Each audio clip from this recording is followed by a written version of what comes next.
The controversy over medical marijuana is nothing new, but new questions are being raised about its use. One issue in particular, should children take it too? Cher Calvin here with an incredible story about one family's fight for their son. Cher. That's right, Micah and Victoria. When you say that, it sounds so shocking to so many, but California's Prop 215, the Compassionate Use Act, was passed by voters a decade ago, and it does allow seriously ill patients with a doctor's recommendation to use marijuana legally. But what about for children? We did find this one family with a truly remarkable tale to tell us in this KTLA exclusive report. Can you tell me what school's like for you, Sam? Titanic, Penguin. This is Sam, a 10-year-old who lives with his dad, his mom, and his sister Lucy in Northern California. Sam has autism. Hey, Sam. From age 2 till 8, Sam's disorder made him violent and aggressive. His parents, Steve and Angela, were truly living a nightmare every day. He got to a point where he was hurting other children at school and in public places. A lot of times we'd be, say, in line at a store, and he would just instantly just bolt off and go and hit another child in the face. One time he pulled the TV down. He knocked over all the furniture. I mean, I had to put him in a hold for maybe an hour. I mean, just where his whole body was spasming. It was just, I would just lay there crying, just holding him. Sam's parents worked with expert doctors who recommended a succession of conventional prescription medications like Risperdal and a host of others. But Sam just gained 20 pounds and became harder to handle. We were so scared. We were like, okay, he's getting more dangerous. He's getting bigger and stronger now that he's 20 pounds bigger from the Risperdal. The child that we had grown to love was gone. It was just like when you looked at him, when you talked to him, he had just disappeared. Yeah. Finally, at their wits' end and faced with the very real prospect of needing to institutionalize their son, Sam's parents decided to try something unconventional and controversial. Last year, they began treating Sam with medical marijuana. If you think about it, it really is the perfect medication for that kind of behavior. It's just very calming. So this is the medicine right here. Steve and Angela got a recommendation from a medical cannabis doctor. They told Sam's pediatrician about their plan, and Steve grew Sam's new medicine in their backyard. We had 6 plants here. This is where Steve took out his tomato plants to grow and then harvest the cannabis. From the marijuana flowers, he could make a concentrated form, what people refer to as hash. This ball represents roughly 4 months of doses for Sam. So I just take my lighter. Steve softens the cannabis with heat, then takes what appears to be just a speck of pot, Sam's dose for the day. What effect did the medical cannabis have on Sam?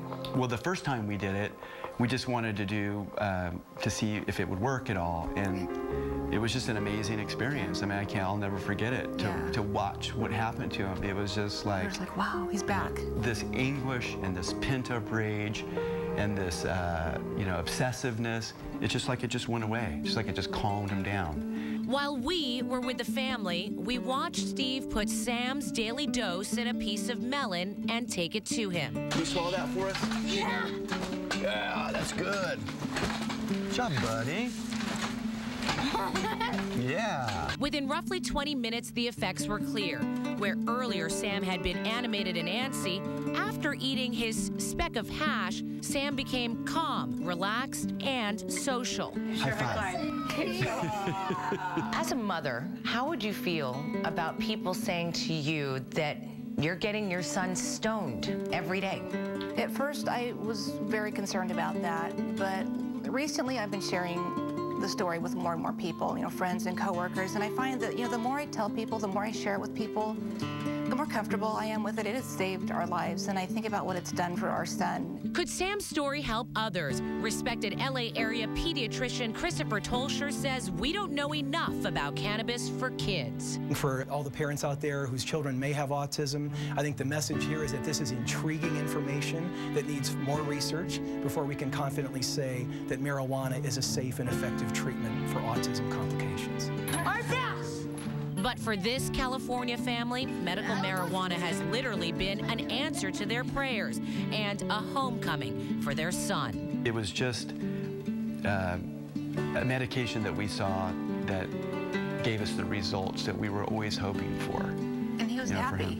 I mean, I think that really is a key, is that he was happy again. He was smiling and laughing, and we had lost that for so long, and it was so sad, and we wondered if we'd ever see that again. It just feels like I have more control now to help my son, instead of depending on doctors who may have the best intentions, but they don't know what Sam needs. I want to do what's best for my son, and I'll do whatever I can for him. Well, one important note, Sam's parents tell us that they have followed the letter of the law regarding his medication and that they've grown only the amount of marijuana that Prop 215 allows. The medication is for Sam and for nobody else. Now, Cher, does he take this medication every single day? You know, they started off at 7 o'clock in the morning. He would take it. Then they would give him a second dose in the afternoon. But after 2 years, he started this at 8. He's now 10. They sometimes don't have to give it to him and only give it to him as needed, which is incredible. It really has changed his behavior, according to them. Wow. All right, Cher. Terrific story. Thank you for the reporting. And for more on Sam's story, information on treating children with autism, go to our website, KTLA.com. Click on the special reports section. There you'll find Cher's report and a link to the American Academy of Pediatrics.